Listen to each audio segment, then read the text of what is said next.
I'm going to tell you a story about the day my heart broke and my eyes were opened. It started with the sound of my son's laughter. I was sitting at my kitchen table, holding the deed to the house. My hands wouldn't stop shaking. This was it. The dream. The house my son Mark bought with my life savings. And then I heard him laughing from the bedroom, his voice all happy and excited on the phone with his wife, Lisa. Yeah, baby, it's all official. The house is ours. My heart swelled for a second. Ours. He had to mean us. But then he kept talking. Your mom is going to be so happy. Miss Carol will finally have that room with the garden view, just like she always wanted. And just like that, the floor fell out from under me. Miss Carol. His mother-in-law. In the room I had already furnished in my mind, the one where I imagined growing old, surrounded by my family. Hook. And then I heard the words that felt like a knife to my chest. He called them a real family. His voice dropped to a whisper like he was sharing a secret. Nah, my mom's fine where she is. You know how she is, always fussing about something. It's better this way. More peaceful for everyone. A real family. A real family. And I wasn't in it. I sat there, the woman who raised him alone, who worked double shifts, who gave him every last dollar, and I was just a fusser, a problem to be managed. I was so stupid, so blind. It was 6 months ago he sat right there with those same sad eyes he's used since he was a boy. Mom, I found the perfect house. I just need $20,000 for the down payment. I promise I'll pay you back. And of course, you'll always have a place with us. You'll always have a place with us. I wrote that down in my journal that night. I was so happy I couldn't sleep. After all these years of feeling like a visitor in his life, I was finally going home. But the home wasn't for me. My money was just the key to let someone else in. He walked into the kitchen all smiles. All set, Mom. A new chapter. He kissed my forehead, and I felt like I was being branded a fool. I'm happy for you, son, I said, and my voice sounded so calm, so normal, while my whole world was crumbling inside. When he left, I put those papers in the kitchen drawer with the bills and the coupons. It seemed like the right place for my broken dreams. Hook. That night, I did the math. And the number I came up with stole the air from my lungs. I couldn't sleep. I got out my old notebook and I started adding it all up. It wasn't just the $20,000 for the house. It was the $2,000 for his used car. The $800 for the transmission. The $10,000 for the kids' school. The $700 for Lisa's dentist. The $3,000 for his unexpected credit card debt. $500 here, $300 there. I added it all twice because I couldn't believe it. $48,300. In 5 years. That's what my love was worth. That's what a lifetime of packing my lunch and buying clothes on sale had bought me. A permanent seat on the sidelines of his life. And then he had the nerve to call me the next morning. Mom, we need another $3,000 for the movers. We need it tomorrow. His voice was so casual, so sure of my answer. So I asked him, Mark, when do I get to see the house? The silence was so loud. Oh, it's a mess, Mom. You don't want to see it like that. And then I asked the real question. When am I moving in? That silence was even worse. He stammered. He talked about the kids needing to adjust, about Lisa being stressed with her new job, a job paying $2,000 a month that I didn't even know about. And I said the words I've never said to him before. I need to think about the $3,000. You would have thought I told him I was moving to Mars. Think about it? Mom, you've never had to think before. That was the moment, right there. That was the moment the last bit of blind love died in my heart. He was shocked that I had to think about giving him my last $3,000. I'll call you in a few days, I said, and I hung up. And then I turned my phone off. The silence was the most beautiful sound I'd heard in years. What I did next, my son never saw coming. I went to war for my own life.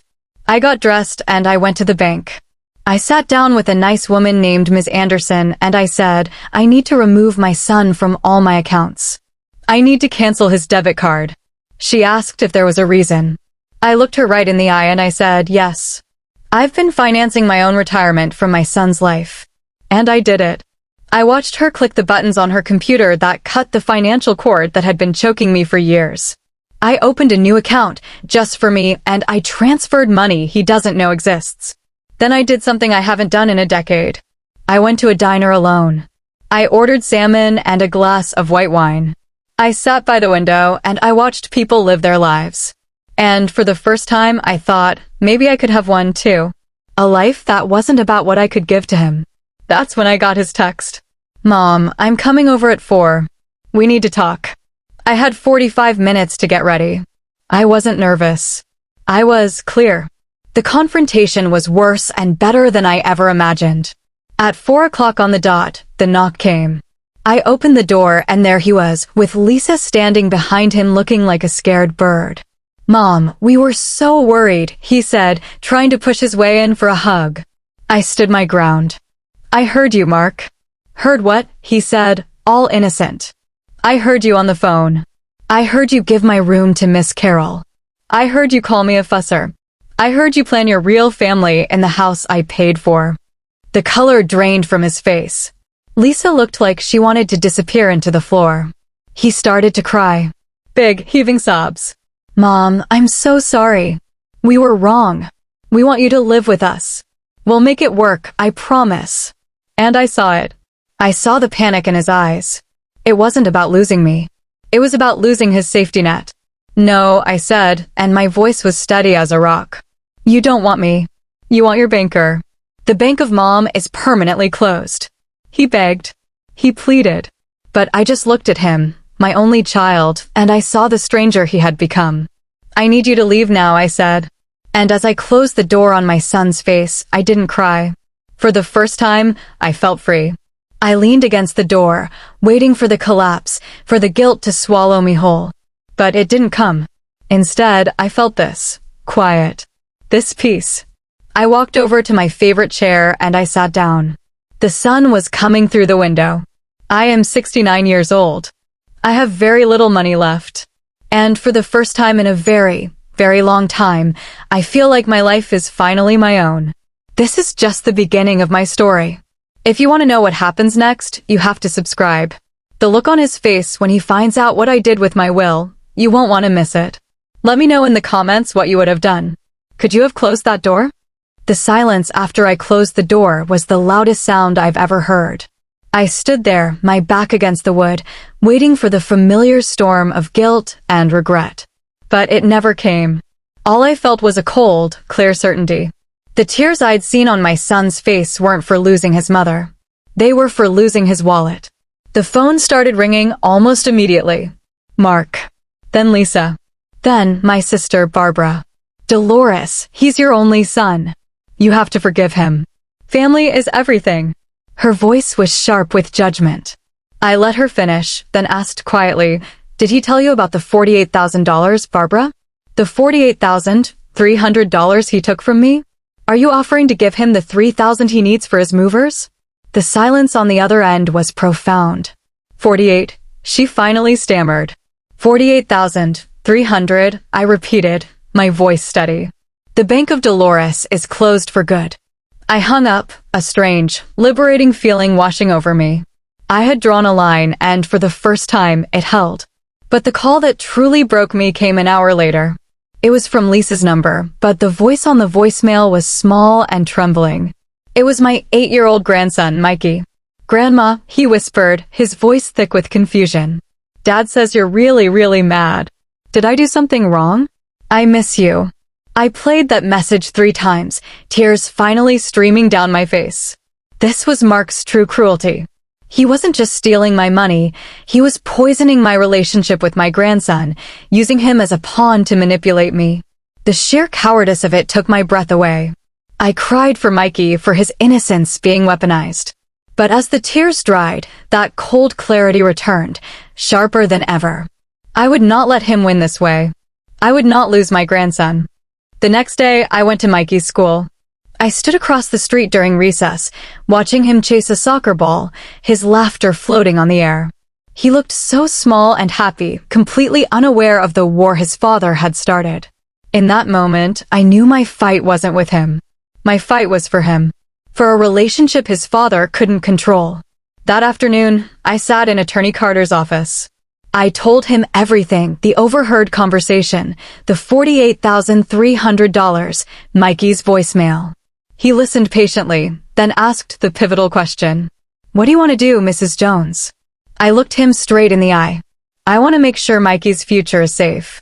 And I want to make sure my son doesn't get another cent unless he earns it as a son, not a borrower.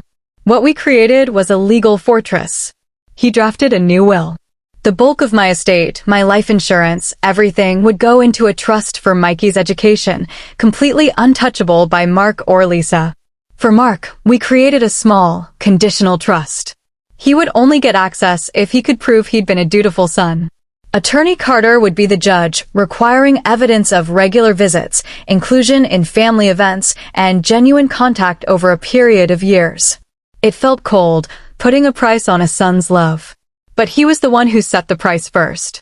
I was just changing the terms. I left the lawyer's office, feeling a grim sense of resolution. The abstract hurt now had a concrete, legal shape. It was empowering and heartbreaking all at once. My phone buzzed as I reached my car. A text from Mark. Mom, we're having Mikey's birthday party at the new house on Saturday. He's asking for you every day. He'll be devastated if you're not here. Please come. I stared at the screen. An invitation to the house I bought. For the grandson I loved. It was a masterful trap, baited with the one thing I couldn't resist. If I didn't go, I was the bitter grandmother who abandoned him. If I did go, I was walking back into the lion's den, validating their betrayal. I sat in my car for a long time, the key cold in my hand. The sun was setting. I had an impossible choice to make. Do I protect my fragile peace, or do I walk back into the war for my grandson? What would you do? Type go or stay in the comments. Subscribe to see the explosive confrontation that happened when I made my choice. I decided to go to the party. The decision settled in my stomach like a stone, but it was my stone to carry. I would not let them paint me as the villain who missed her own grandson's birthday. I would walk into that beautiful, betrayal-tainted house and I would look my son in the eye. The morning of the party, I took my time. I did my hair. I put on my favorite dress, a simple blue one that Mark had always said brought out my eyes. I looked in the mirror and saw a 69-year-old woman staring back, her eyes a little harder, her mouth set in a firmer line. But I also saw a grandmother who would walk through fire for her grandson. Driving over, my hands were clenched on the steering wheel. Every mile felt like a mile closer to a battlefield. When I pulled up to the curb in front of the house, I just sat for a moment, taking it in. It was a lovely house. A charming porch, a neatly mowed lawn, the garden in the back I'd heard so much about. It should have felt like a victory. Instead, it felt like a tomb for my dreams. I walked up the path, my back straight, and rang the doorbell. I could hear the muffled sounds of children laughing and playing inside. The door swung open, and it was Lisa. Her smile was so tight it looked painful. Dolores. You came. She sounded genuinely shocked. I told Mikey I wouldn't miss his birthday, I said, my voice calm and even. I stepped inside. The conversation in the living room died the second I entered. It was a room full of people I didn't know, other parents from Mikey's school, a few of Lisa's relatives. And Mark. He stood frozen by the punch bowl, a ladle in his hand, his face a perfect mask of stunned disbelief. And then, a miracle. Grandma. A small cannonball of pure joy named Mikey launched himself across the room and wrapped his arms tightly around my legs. I bent down, my eyes stinging with sudden, happy tears, and hugged him back, breathing in his little boy's smell of soap and cake. You came. I knew you would. I told Dad you would, he said, his voice muffled against my dress. I told you I would, sweetheart, I whispered, my voice thick. For that one perfect moment, nothing else mattered. I handed him his present, a big, complicated Lego set I knew he'd been begging for. As he tore into it, the awkward silence in the room slowly gave way to the hesitant resumption of party chatter. But I could feel the eyes on me. I could feel the weight of their curiosity, their judgment. That's when I saw her. Miss Carroll. She was in my kitchen, arranging vegetable platters on my countertop. She looked up, saw me, and her face arranged itself into a simpering, fake smile. "Oh, Dolores. What a surprise," she said, her voice dripping with a sweetness I knew was as fake as her pearl necklace. "So glad you could make it. Can I get you something to drink?" I simply looked at her. I didn't smile back. "No, thank you, Carol," I said, my tone flat. "I see you're making yourself right at home." Her smile faltered. She blinked, then turned back to the vegetables with a flustered little huff. A small, fierce part of me rejoiced. This was her victory lap, and I had just rained on her parade. I circulated for a while, making small talk with a few of the other parents, always keeping one eye on Mikey. He was the sun in this solar system of pain, and I orbited him, drawing strength from his happiness. Mark watched me from across the room, a dark, brooding presence. He hadn't approached me. He was waiting. The moment came when I was refilling my cup of punch. He materialized at my elbow, his voice a low, tense murmur. "Mom, I'm glad you're here. We really need to talk about the movers. They're threatening to take me to small claims court. I just need that $3,000 to make this all go away." I took a slow, deliberate sip of my drink. It was too sweet. "That sounds like a you problem, Mark." His face flushed a deep, angry red. "What is wrong with you?" he hissed, leaning in close so no one else could hear. "This isn't you. This is some bitter, crazy old woman. Are you sick? Do you need to see a doctor? Is there something going on with your mind?" He was actually asking me if I was mentally ill. Because I wouldn't give him money. The audacity of it, the sheer, staggering entitlement, took my breath away. In that moment, any last, lingering hope I had for my son died a final, quiet death. I looked at him, my own son, and I saw a stranger. A greedy, manipulative stranger. And I knew what I had to do.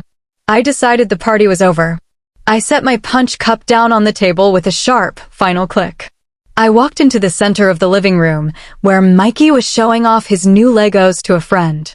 "Can I have everyone's attention, please?" I said, my voice ringing out clear and strong over the party noise. The room fell silent. All the parents, the kids, Lisa's family, they all turned to look at me. Mark's eyes were wide with panic. "Mom, don't," he whispered, but it was too late. "I just want to say a few words," I began, my gaze sweeping over the room before landing squarely on Mark.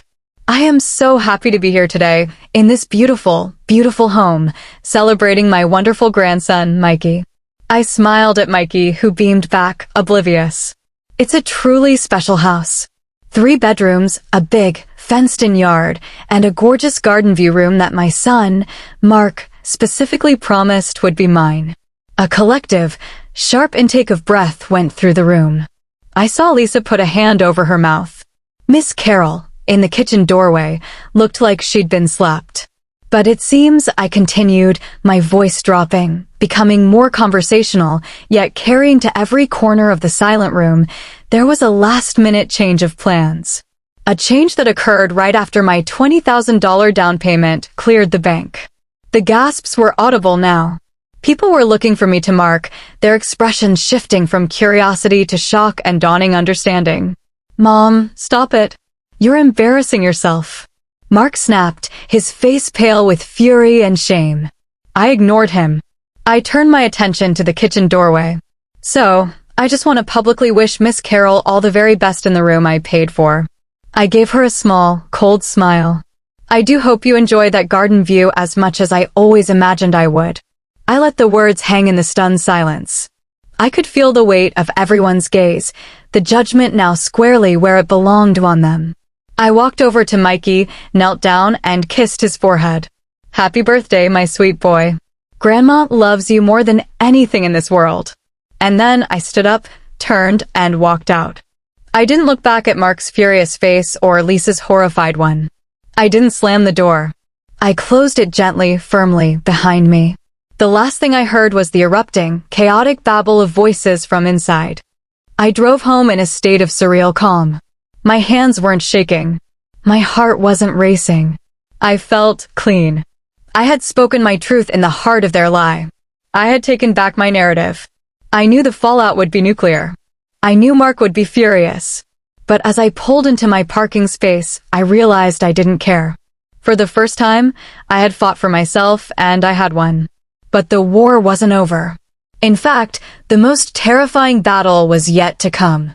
Because my son, cornered and publicly shamed, was about to show me a side of him I never knew existed. The fallout from that party was worse than I could have ever imagined. What my son did next, no one could have predicted. He showed up at my apartment that night, and what happened there still haunts me. Subscribe now, because what you're about to hear next will test everything you thought you knew about family. The calm I felt after the party didn't last long. It was shattered that same night by a pounding on my door so violent I thought the wood would splinter. Not a knock. A relentless, furious hammering. "Mom, open this goddamn door. Open it." It was Mark. His voice was a raw, drunken scream. I could hear Lisa in the background, her voice shrill with panic. "Mark, stop. Please, let's just go."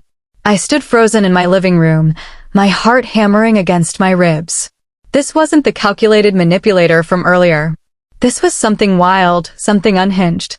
"You humiliated me. In my own home. In front of everyone," he roared, throwing his weight against the door. The deadbolt held, but just barely. "You're a crazy old woman. A bitter, miserable hag. I'll have you committed. I'll have them lock you up and take everything." The word committed sent a jolt of pure, icy fear straight through me. This was beyond anger. This was a threat. He was threatening to use my age, my justified anger, against me. To have me declared mentally incompetent so he could seize control of my finances, my life. The son I had raised, the boy I had sung to sleep, was now a stranger trying to break down my door to destroy me. I didn't say a word. I didn't plead or reason. My hands trembled, but my mind was clear. I walked to the phone, my movements slow and deliberate, and I dialed 911. 911, what's your emergency? A calm female voice asked. I have an intruder trying to break down my front door, I said, my voice surprisingly steady. I am a 69-year-old woman alone in my apartment. I feel my life is in danger. I gave her my address. And then I said the words that felt like ash in my mouth. The intruder is my son. I could still hear him screaming, Lisa crying, as I hung up. The 5 minutes it took for the police to arrive felt like 5 hours. I stood in the middle of my living room, listening to the monster my son had become. When the red and blue lights flashed through my windows, the pounding stopped. I heard the muffled voices of the officers outside. I waited until I heard a firm, "Sir, step away from the door," before I unlocked it and opened it a crack. The scene on my porch was surreal. 2 police officers stood facing Mark, who was disheveled, his eyes bloodshot, his breath visible in the cold night air.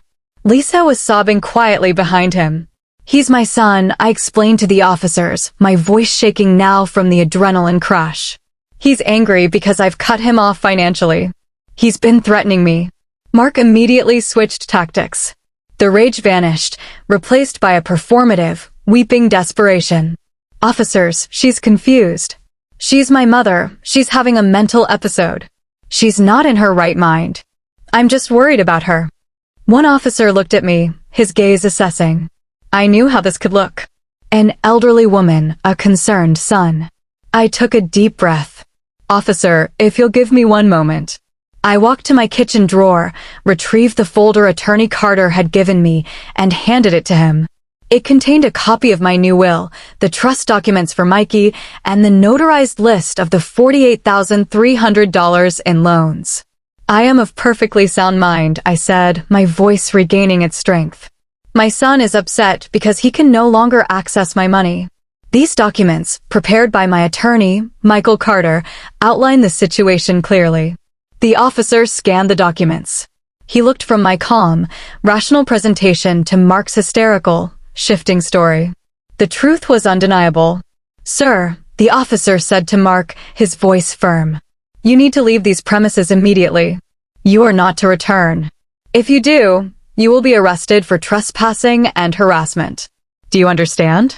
The look Mark gave me as they led him away was one of pure, undiluted hatred.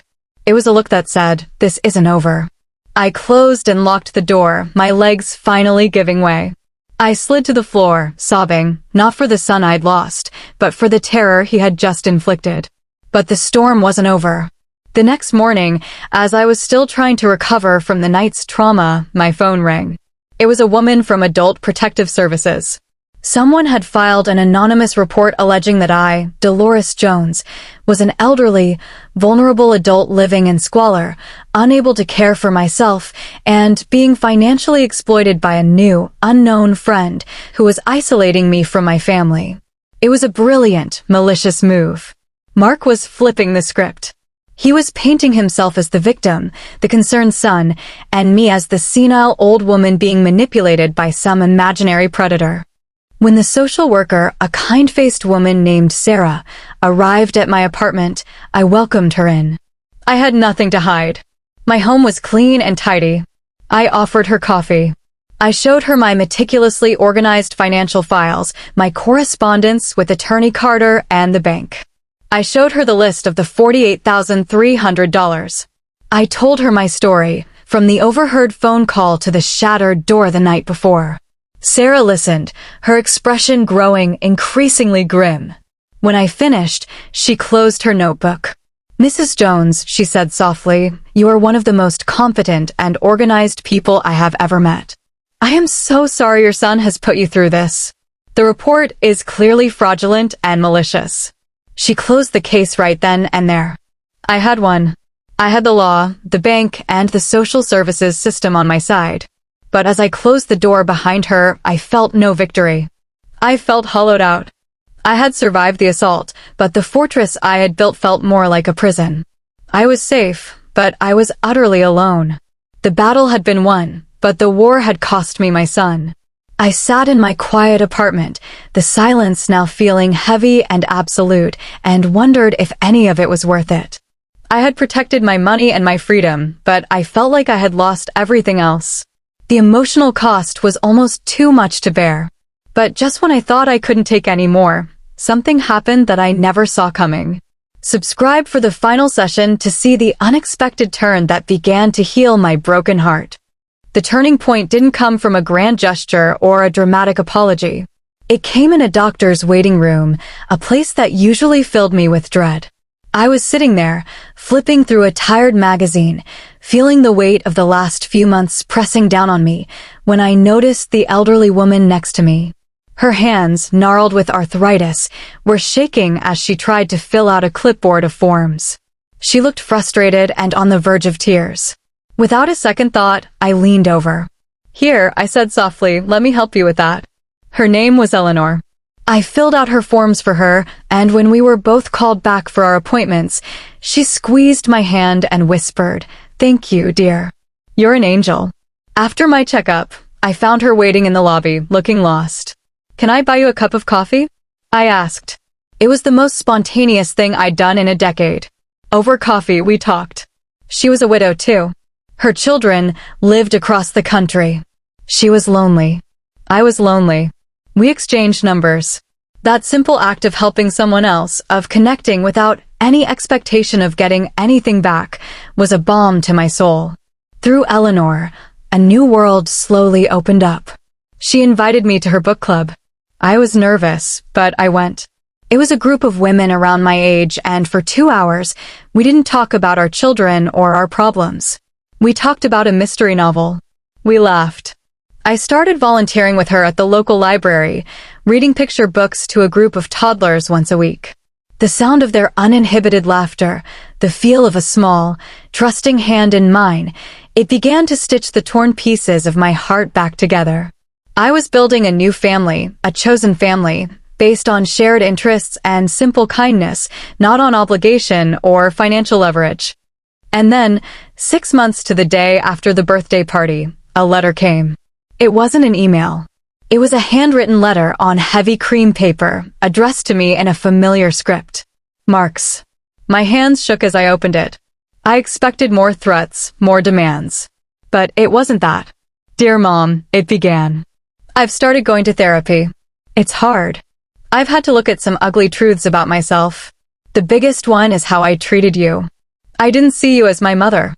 I saw you as a resource. A bank. A safety net that would always be there. I took your love and your sacrifices for granted, and I used your generosity as a weapon against you. I am more ashamed than I can possibly put into words. What I did, the things I said, the threats I made were unforgivable. I don't expect you to forgive me. I just need you to know that I see it now. I see the strong, resilient woman who raised me alone. I see the person I betrayed. I miss you. Not your money. You. Mark. I read the letter 3 times, sitting at my kitchen table. The same table where this entire journey had begun. I cried then, but they were different tears. They were tears of release. Of a tiny, fragile hope. He wasn't asking for anything. He was just apologizing. Taking accountability in a way he never had before. I didn't reply right away. I sat with it for a week. The anger I had clung to for so long had become a heavy coat, and I felt the urge to finally take it off. It didn't mean what he did was okay. It just meant I was tired of carrying the weight of it. I invited him for coffee. At a neutral, public cafe. He came alone. He looked older, thinner, but his eyes were clearer. We didn't talk about money. We didn't talk about the house. We talked about Mikey's soccer team. We talked about the book I was reading with my club. It was awkward and stilted, and there were long silences. But it was a start. It was real. The final test came just last week. He called me, his voice tight with the stress I recognized immediately. Mom, I lost my job. The company is downsizing. There was a long, heavy pause. I held my breath. This was it. The moment of truth. I'm not calling to ask you for anything, he said, his voice breaking. I didn't know who else to tell. I'm scared. And in that moment, I knew he had changed. He was coming to me as a son. He was being vulnerable. He was sharing a failure, not demanding a solution. Oh, Mark, I said, my heart aching for him. I'm so sorry. That's terrible news. What's your plan? We talked for an hour. I gave him advice about his resume. I listened. I was his mother. I am not a bank anymore. I am a person. I have my own life, my own friends, my own peace. The relationship with my son is fragile, and it may never be the storybook dream I once held, but it's real now. It's not built on my money. It's built on the hard, painful, honest truth we finally faced. I look in the mirror now, and I don't just see a mother or a grandmother. I see Dolores. A woman who learned, far too late, that her own worth is not measured by what she can give to others, but by the peace she has built for herself. And for the first time in a very, very long time, when I smile back at my reflection, it finally reaches my eyes. This is the end of my story, but it's the beginning of my new life. A life built on my own terms. Thank you for being with me on this journey. If this story resonated with you, if it made you feel seen, please like, subscribe, and share your own thoughts and experiences in the comments below. Your support has meant more than you know.